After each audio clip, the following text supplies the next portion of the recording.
of tonight's Perry's people has a beautiful singing voice, and he loves to share it, but trust me, you do not want to pay the price of admission. The people who've heard him perform didn't want to be there, yet still raved over what they heard and how he made them feel. And to him, it's all part of the job. Ted Perry joins us now with that. Thanks, guys. You know, it's scientifically proven that music and medicine make good partners in healing us. And while it's not a policy at one local hospital for employees to sing to patients, we found one guy who does, and does pretty well.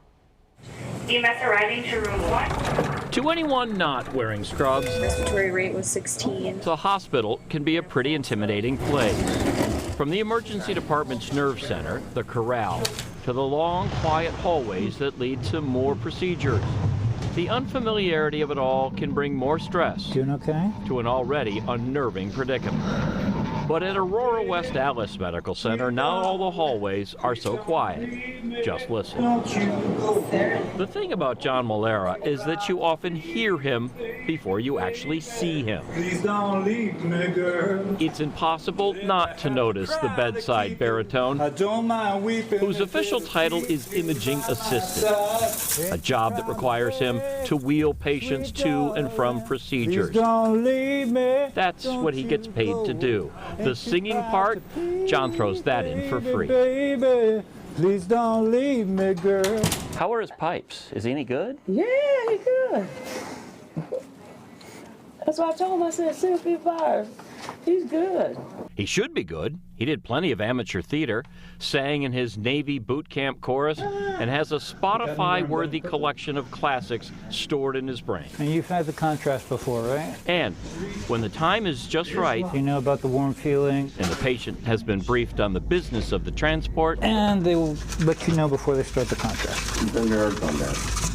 the show begins. I see trees of green, red roses too. Covering the standards is tough enough, but doing it while moving and putting patient comfort top of mind, A couple of bumps along the way. well, that's what makes these cartside concerts so endearing. Okay, we got a left turn coming up. Very nice. What does it do? Soothing. Soothing? That's what all I can say is soothing. Yeah. John's been on the other side of that gurney. I spent 5 days in a burn ward where I burned this part of my hand. I know how terrifying a hospital is. And once, while working in a Pennsylvania hospital, he realized an impromptu lullaby was the only thing he could do to soothe an agitated and potentially dangerous patient. It was requiring all hands on deck in the emergency department. So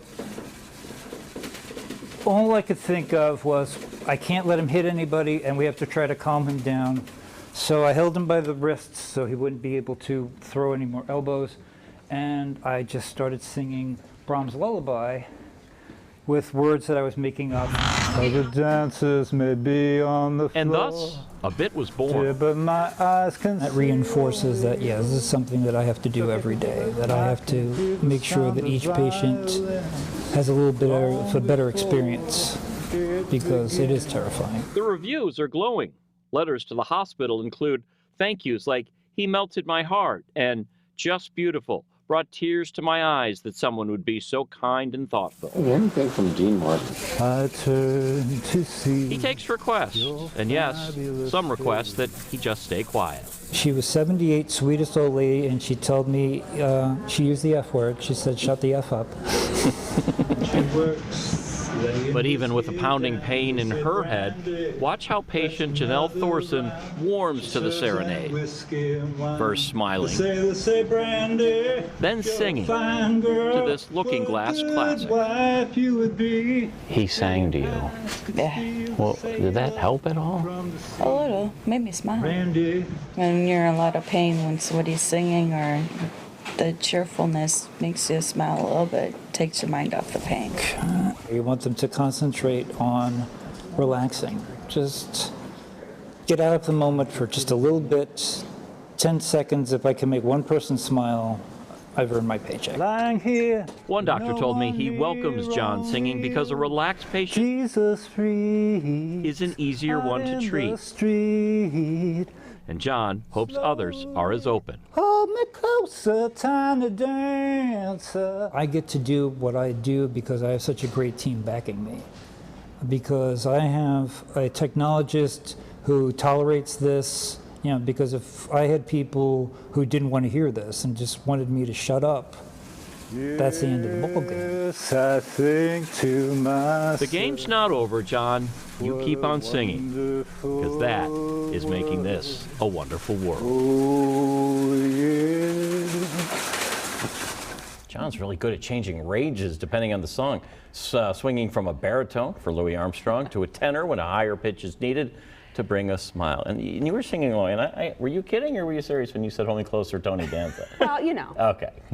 It's one of those songs that those lyrics are kind of out there, you know what I mean? No, of course, it's Tiny Dancer. But, you know, just a break from the mundane, the routine, and the scariness of a hospital. And the anxiety of it, Yes. right. And a couple of the CT assistants sang in and joined in with him. Sure. They like doing so. It's spreading a little bit. I loved his honesty. Like, it's not for everybody. Yeah. And the Which story of we the can get. 78-year-old, that was great. But for the people who love it, and there's a lot of them, it can make a difference. They you know? appreciate it. So. Good stuff, Ted. Thanks. Thanks.